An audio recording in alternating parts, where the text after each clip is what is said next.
ಭರತ ಹುಣ್ಣಿಮೆ ಪ್ರಯುಕ್ತ ಶ್ರೀ ಯಲ್ಲಮ್ಮ ದೇವಿಯ ಮೆರವಣಿಗೆ ಕಂಪ್ಲಿ ತಾಲೂಕಿನ ಬೆಳಗೋಡ್ ಹೊಸೂರಿನಲ್ಲಿ ವಿಜೃಂಭಣೆಯಿಂದ ಭರತ ಹುಣ್ಣಿಮೆ ಪ್ರಯುಕ್ತ ಶ್ರೀ ಯಲ್ಲಮ್ಮ ದೇವಿಯ ಭಾವಚಿತ್ರ ಮೆರವಣಿಗೆ ಮಾಡಲಾಗಿದೆ. ಹೌದು ವೀಕ್ಷಕರೇ, ವೈದಿಕ ಜ್ಯೋತಿಷ್ಯ ಶಾಸ್ತ್ರದ ಪ್ರಕಾರ ಇಂದು ದೇಶದಾದ್ಯಂತ ಮಾಘ ಪೌರ್ಣಿಮೆಯನ್ನ ಸಡಗರ ಸಂಭ್ರಮದಿಂದ ಆಚರಿಸಲಾಗ್ತಾ ಇದೆ. ಮಾಘ ಮಾಸದಲ್ಲಿ ಬರುವ ಈ ಹುಣ್ಣಿಮೆಯನ್ನ ಭಾರತ ಹುಣ್ಣಿಮೆ ಅಂತ ಕೂಡ ಕರೆಯಲಾಗುತ್ತೆ. ಈ ದಿನ ಅದ್ಭುತ ಯೋಗ ರಚನೆಯಾಗುತ್ತೆ. ಸತತ 13 ವರ್ಷಗಳಿಂದ ಈ ಕಾರ್ಯಕ್ರಮವನ್ನ ಬೆಳಗೋಡು ಹಾಗೂ ಹೊಸೂರು ಗ್ರಾಮಸ್ಥರು ಭಕ್ತಿಯಿಂದ ಆಚರಿಸೋದ್ರ ಮುಖೇನ ದೇವಿಯ ಕೃಪೆಗೆ ಪಾತ್ರರಾಗಿದ್ದಾರೆ. ಪ್ರತಿ ವರ್ಷದಂತೆ ಈ ವರ್ಷವೂ ಕೂಡ ಶ್ರೀ ಯಲ್ಲಮ್ಮ ದೇವಿಯನ್ನ ಗಂಗೆ ಸ್ಥಳದಿಂದ ಕುಂಭ ಕಳಸ ಡೊಳ್ಳು ವಾದ್ಯಗಳೊಂದಿಗೆ ವಿಜೃಂಭಣೆಯಿಂದ ಮೆರವಣಿಗೆ ಮಾಡಲಾಗಿದೆ. ನಂತರ ಯಲ್ಲಮ್ಮ ದೇವಿಗೆ ವಿಶೇಷ ಪೂಜೆ ಸಲ್ಲಿಸಿ ತಮ್ಮ ಇಷ್ಟಾರ್ಥವನ್ನ ಈಡೇರಿಸುವಂತೆ ಗ್ರಾಮಸ್ಥರು ಬೇಡಿಕೊಂಡಿದ್ದಾರೆ. ಗ್ರಾಮದಲ್ಲಿ ಇವತ್ತಿನ ಶ್ರೀ ಯಲ್ಲಮ್ಮ ದೇವಿ ಹುಣ್ಣಿಮೆಯಂದು ಶ್ರೀ ಯಲ್ಲಮ್ಮ ದೇವಿಯ ಜಾತ್ರೆ ಮಹೋತ್ಸವದ ಅಂಗವಾಗಿ ಇವತ್ತು ಬೆಳಗೋಡಾಳ ಗ್ರಾಮದಲ್ಲಿ ಏನು ಗಂಗಿಸ್ಥಳ ಕಾರ್ಯಕ್ರಮವನ್ನು ಹಮ್ಮಿಕೊಂಡಿದ್ದಾರೆ.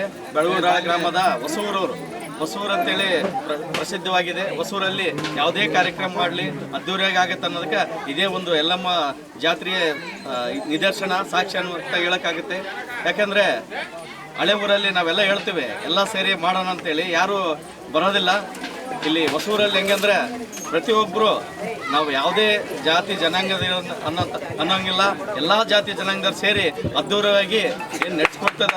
ಪ್ರತಿ ವರ್ಷ ವಿಜೃಂಭಣೆಯಿಂದ ನಡೀತಾ ಇದೆ. ಇಲ್ಲಿ ಅನ್ನ ಸಂತರ್ಪಣೆ ಮಾಡ್ತಾ ಇದ್ದಾರೆ. ಆಮೇಲೆ ಇಲ್ಲಿ ಗುರು ಹಿರಿಯರು, ಸಣ್ಣವರು, ದೊಡ್ಡವರು ಎಲ್ಲರೂ ಸೇರಿ ಮಾಡಿ ಯಶಸ್ವಿಯಾಗಿ ಈಗ 13ನೇ ವರ್ಷದ ಈ ವರ್ಷ ಹಮ್ಮಿಕೊಂಡಿದ್ದಾರೆ.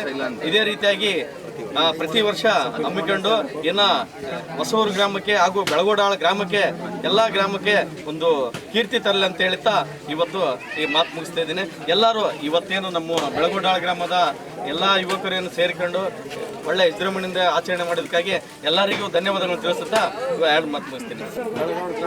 ಬೆಳಗೋಡಾಳ ಗ್ರಾಮದ ಹಾಗೂ ಭಕ್ತರಿಗೆ ಧನ್ಯವಾದ ಹೇಳಕ್ಕೆ ಇಷ್ಟಪಡ್ತೇವೆ. ಯಾಕಂದರೆ ವರ್ಷಕ್ಕಿಂತ ವರ್ಷ ಅದ್ದೂರಿಯಾಗಿ ಒಂದು ಗ್ರಾಮ ದೇವತೆ ಶ್ರೀ ಯಲ್ಲಮ್ಮ ದೇವಿಯ ಜಾತ್ರೆ ಮಹಿತವಾಗಿ ಎಲ್ಲ ಗ್ರಾಮಸ್ಥರು ಸೇರಿ ಒಂದು ತಾಯಿಯ ಅನುಗ್ರಹದಿಂದ ಒಂದು ಜಾತ್ರೆಯನ್ನು ಪ್ರತಿ ವರ್ಷಕ್ಕಿಂತ ಈ ವರ್ಷ ಅದ್ದೂರಿಯಾಗಿ ಒಂದು ಕಾರ್ಯಕ್ರಮ ನಡೆಸೋದಕ್ಕೆ ನಮ್ಮೂರಿನ ಜನರಿಗೂ ಹಾಗೂ ನಮ್ಮೂರಿನ ಯುವಕರಿಗೂ ಈ ಗ್ರಾಮದಲ್ಲಿಗೂ ಹೊಸೂರಿಗೂ ಭಾಳ ಧನ್ಯವಾದ ಹೇಳಕ್ಕೆ. ಯಾಕಂದರೆ ಊರರಿಗಿಂತ ಹೊಸೂರು ಭಾಳ ಅದ್ದೂರಿಯಾಗಿ ಮಾಡ್ತಾರೆ. ಯಾಕಂದರೆ ಹಳೆ ಊರವ್ರು ಹೇಳ್ತಾ ಇರ್ತಾರೆ, ಅವರು ಹ್ಞೂನ್ರಿ ಬರ್ತೀವಿ ಅಂತ ಅಷ್ಟೇ ಹೇಳ್ತಾರೆ.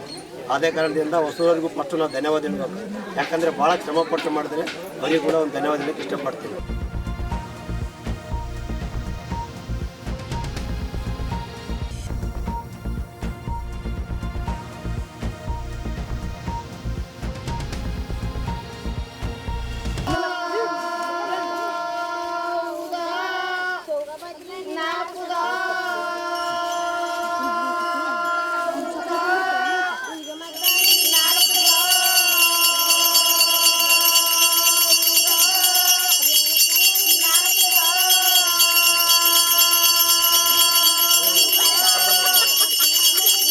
Hey!